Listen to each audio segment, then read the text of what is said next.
ఓం సాయిరామ్. సమర్థ సద్గురు సాయినాథ్ మహారాజుకి జై. సాయి భక్తులందరికీ నమస్కారం అండి.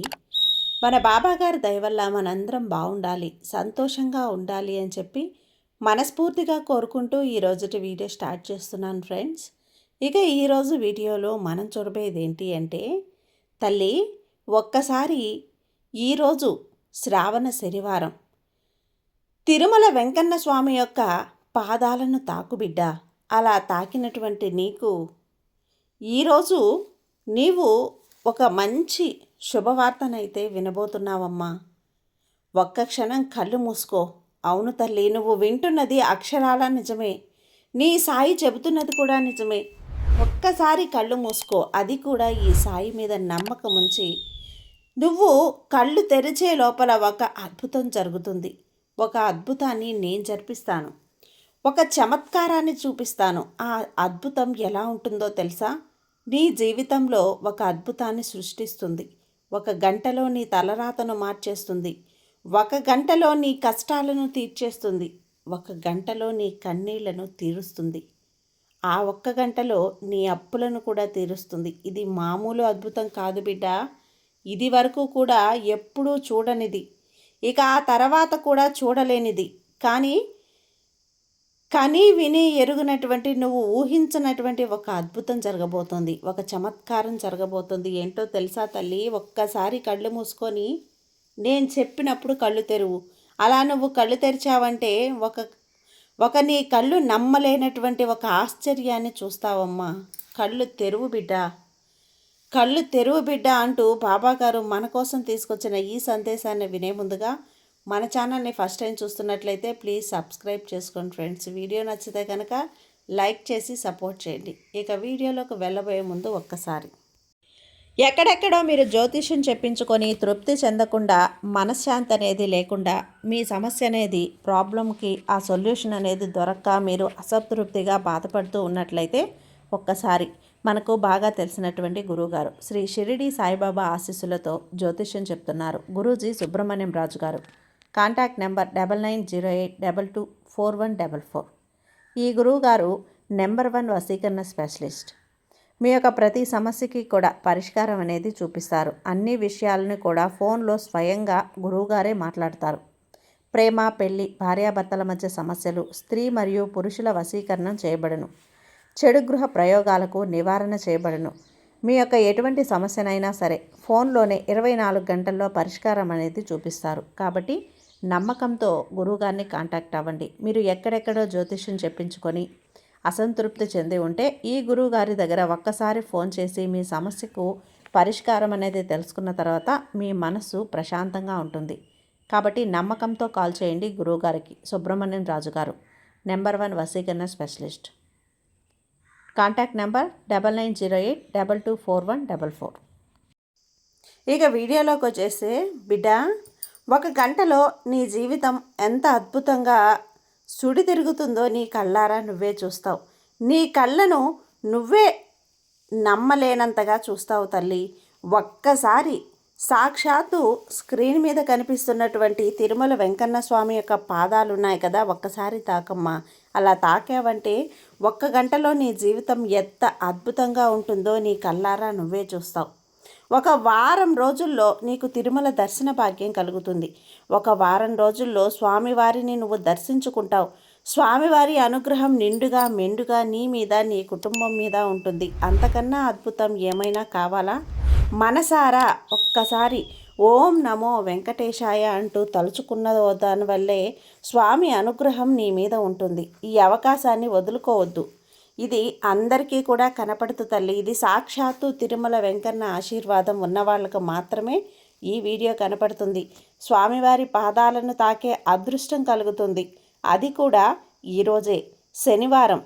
ఈ శనివారం రాత్రి 12 గంటల లోపు నువ్వు ఖచ్చితంగా స్వామివారి పాదాలను తాకే అదృష్టం అనేది నీకు కలిగింది అంటే స్వామివారు నీ జీవితాన్ని మార్చేయాలని కంకణం కట్టుకున్నారు, నిర్ణయించుకున్నారు బిడ్డ. స్వామివారి తీర్పు మొదలైపోయింది అని అర్థం చేసుకో. జాగ్రత్తగా పాదాలను తాకావు కదా. ఈరోజు తిరుమల శ్రీవారు నీకోసం ఒక విషయం చెప్పబోతున్నారు. దాన్ని నువ్వు పూర్తిగా వినాల్సిందే, జాగ్రత్తగా వినాల్సిందే. మధ్యలో వదిలిపోయావు అంటే నీకు రావాల్సిన అదృష్టం కాస్త నీ గుమ్మం నుంచి అటు వెళ్ళిపోతుంది. జాగ్రత్త బిడ్డ. ఈ వీడియోని ఎక్కడ స్కిప్ చేయకుండా, మిస్ చేయకుండా చివరిదాకా చూడాలి. ఎందుకంటే సాక్షాత్తు తిరుమల శ్రీవారి ఆశీర్వాదం మన మీద ఉండటం అంటే మాటలా తల్లి కాదు కదా. అది కూడా శ్రావణ మాసం శనివారం కదా ఇది. ఈలోపు నువ్వు స్వామివారి పాదాలు మన కంట పడ్డాయి. మనం తాకామంటే నిజంగా మన పూర్వజన్మ పాపకర్మలన్నీ తొలగిపోయి, దరిద్రం తొలగిపోయి, కష్టాలు కన్నీళ్లు తొలగిపోయి అదృష్టం మనల్ని వరుస్తుంది తల్లి. వడ్డీ కాసుల వాడు వెంకటేశ్వరుడు కోరిన వెంటనే కొంగు బంగారాన్ని చేసే చల్లని తండ్రి. అంతటికి ఆశీర్వాదాన్ని మనం ఎందుకు వదులుకోవాలి? ఈ వీడియోని ఎక్కడ స్కిప్ చేయకుండా చివరిదాకా చూడండి. ఒక్కసారి ఓం సాయిరామ్ అంటూ ఇక్కడ కామెంట్ సెక్షన్లో కామెంట్ చేయండి. అలాగే తిరుమల శ్రీవారిని తలుచుకుంటూ ఓం నమో వెంకటేశాయ అంటూ కూడా ఇక్కడ కామెంట్ టైప్ చేయండి. ఖచ్చితంగా వెంకటేశ్వర స్వామి యొక్క ఆశీర్వాదం మీకు త్వరగా దొరుకుతుంది. మీకు తొందరగా తిరుమల దర్శన భాగ్యం కలుగుతుంది. మీ కష్టాలు తీరిపోతాయి, కన్నీళ్లు తీరిపోతాయి. అయితే ఈరోజు బాబాగారు ఏం చెప్తున్నారు అంటే, తల్లి చాలా కాలంగా కూడా నీ మనసులో ఉన్న వేదనని, బాధని సాక్షాత్తు ఆ తిరుమలేశుడు వింటున్నాడో చూస్తున్నాడో తల్లి. నువ్వు అనుకుంటున్నావు నా కష్టాలు ఎవరూ చూడట్లేదు, నా కన్నీళ్లు ఎవరూ పట్టించుకోవట్లేదు, మనుషుల్లాగానే భగవంతుడు కూడా నన్ను నిర్లక్ష్యం చేశాడు, దూరం పెట్టేశాడు అంటూ నీ కష్టాల్ని నీ తలరాతను నిందించుకుంటూ, అలాగే భగవంతుణ్ణి కూడా, స్వామివారిని కూడా నిందిస్తూ ఉన్నావు కదా. నీకు తెలియని విషయం ఏంటో తెలుసా తల్లి? నువ్వు ఏం చేసేది కూడా అనుక్షణం స్వామివారు గమనిస్తూనే ఉంటారు. నీ కష్టాలు నిజంగా తీరాలి అనే రోజు స్వామివారి దర్శన భాగ్యం నీకు కలుగుతుంది. నీ కష్టాలు తీరుతాయి. అలాంటి రోజే తల్లి ఈరోజు. ఇదంతా నీకు అర్థం కావాలి అంటే స్వామివారి ఔన్నత్యము, స్వామివారి మహత్యం ఏంటో నీకు తెలియాలి అంటే ఈ కథను నువ్వు ఖచ్చితంగా వింటేనే వారి అనుగ్రహం, స్వామివారి చల్లని చూపు ఎలా ఉంటుందో నీకు అర్థమవుతుంది తల్లి. అది కూడా నువ్వు శనివారం లోపు వినాలి. అంటే ఈరోజు రాత్రి 12 గంటల్లోపు నువ్వు వినాలి. అలా విన్నావు అంటే స్వామివారికి ఎంతో ప్రీతికరమైనటువంటి వారం శనివారం. ఈరోజు నువ్వు విన్నావంటే నీ కష్టాలు, దరిద్రాలు అన్నీ కూడా సమాప్తి అయిపోయినట్లే. అయితే ఇది ఒక కథ చెప్తాను విను తల్లి. నీకు మొత్తం కూడా అర్థమవుతుంది స్వామివారి యొక్క అనుగ్రహం ఎలాంటిదో, ఎంతటిదో అనేది. వెంకటాపురం అనేది ఒక పచ్చని గ్రామం. రంగయ్య, మహాలక్ష్మి అనే ఒక దంపతులు నివసిస్తూ ఉండేవారు. రంగయ్య స్వహస్తాలతో మట్టి బొమ్మలు, చెక్క బొమ్మలు తయారు చేసి ఊరూరు తిరిగి అమ్ముకుంటూ జీవనం సాగించేవాడు. రోజులు గడిచే కొద్దీ బొమ్మలు కొనేవాళ్ళు తగ్గిపోయారు. రోజంతా ఎండలో మైళ్ళు తిరిగిన ₹1 సంపాదన కూడా దక్కనే రోజులు ఎన్నో ఉండేవి. రంగయ్య వీధిలో నడుస్తూ నెత్తిన బొమ్మల బుట్ట మెత్తిన పెట్టుకొని తిరుగుతూ ఉండేవాడు. అయ్యా బొమ్మలండి, బొమ్మలు, పిల్లలు ఆడుకునే అందమైన మట్టి బొమ్మలు, చెక్క బొమ్మలు కొనండయ్యా అంటూ అరచేవాడు. ఎవరూ పట్టించుకోరు. రంగయ్య అలసిపోయి ఒక చెట్టు కింద కూర్చొని ఒక చెంబుడు నీళ్లు తాగాడు.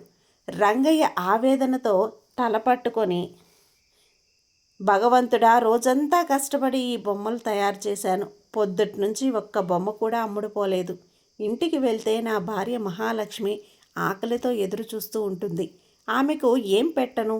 నేను ఆమె ఆకలి ఎలా తీర్చను తండ్రి అంటూ కన్నీళ్లు పెట్టుకుంటాడు. అయితే రంగయ్య వస్తువులు ఉన్నా కూడా భక్తి వీడినటువంటి ఒక వ్యక్తి. రంగయ్య తన చిన్న పెంకుటింటికి వస్తాడు. ద్వారం దగ్గర భార్య ఎదురొచ్చి, ఏమండి వచ్చారా? రోజంతా ఎండలో తిరిగి అలసిపోయినట్లున్నారు. కాళ్ళు కడుక్కోండి, నీళ్ళిస్తాను. ఈరోజు ఏమైనా బొమ్మలు అమ్ముడుపోయాయా అంటూ అడుగుతుంది. దానికి రంగయ్య దిగాలుగా నిల్చొని, మహాలక్ష్మి, ఈరోజు ఒక్క బొమ్మ కూడా ఎవ్వరూ కొనలేదు. నీకు కాస్త కూడా కూడు తెద్దామన్నా, నీకు పట్టెడు మెతుకులు పెడదామన్నా అనుకున్నా కానీ నా వల్ల కాలేదు. నిన్ను పస్తులు ఉంచుతున్నందుకు నన్ను క్షమించు మహాలక్ష్మి అంటాడు. మహాలక్ష్మి చిరునవ్వుతో, అయ్యో దానికేంటండి, మన దగ్గర ఉన్నప్పుడు తిందాం, లేనప్పుడు ఆ స్వామి నామస్మరణతో కడుపు నింపుకుందాం. ఆ వెంకటేశ్వర స్వామి మనల్ని ఏదో ఒక రోజు గట్టెక్కిస్తాడనే నమ్మకం నాకుంది. మీరు బాధపడకండి, స్వామివారు చూసుకుంటారు. భారమంతా స్వామివారి పాదాల చెంత ఉంచేద్దామంటుంది.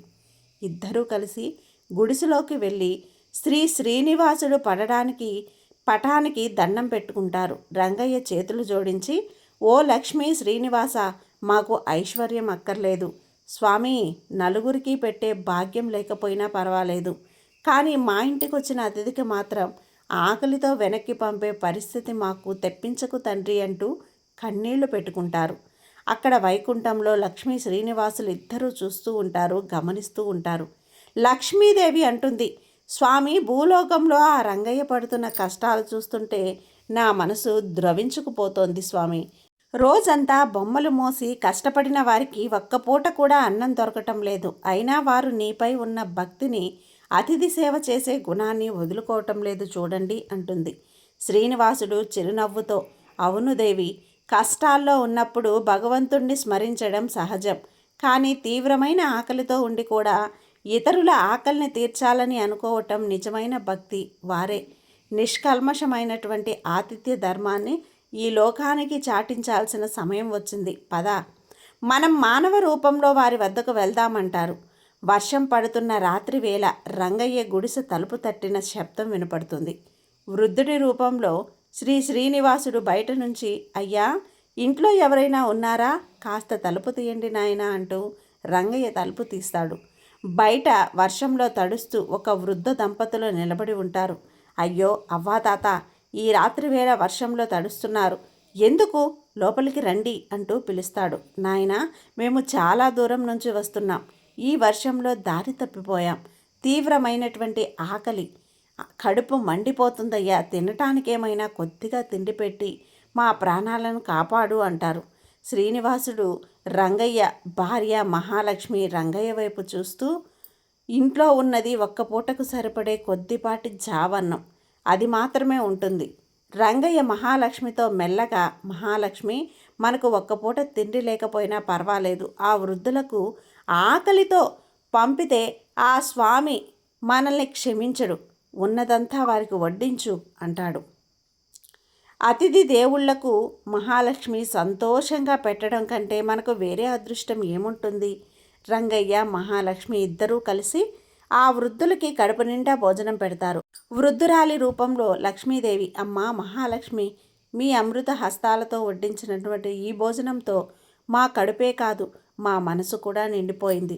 వృద్ధుడి రూపంలో ఉన్న శ్రీనివాసుడు, మీ ఇంట్లో ఉన్నది కొద్దిపాటి ఆహారమే అయినా దానిని నిండైన మనసుతో మాకిచ్చారు. మీ త్యాగానికి, భక్తికి మేము ఎంతగానో ప్రసన్నులమయ్యామంటూ ఇక ఆ క్షణంలోనే ఆ ఇల్లు ఎలా అయిపోతుంది అంటే ఒక దివ్యమైనటువంటి కాంతితో నిండిపోతుంది.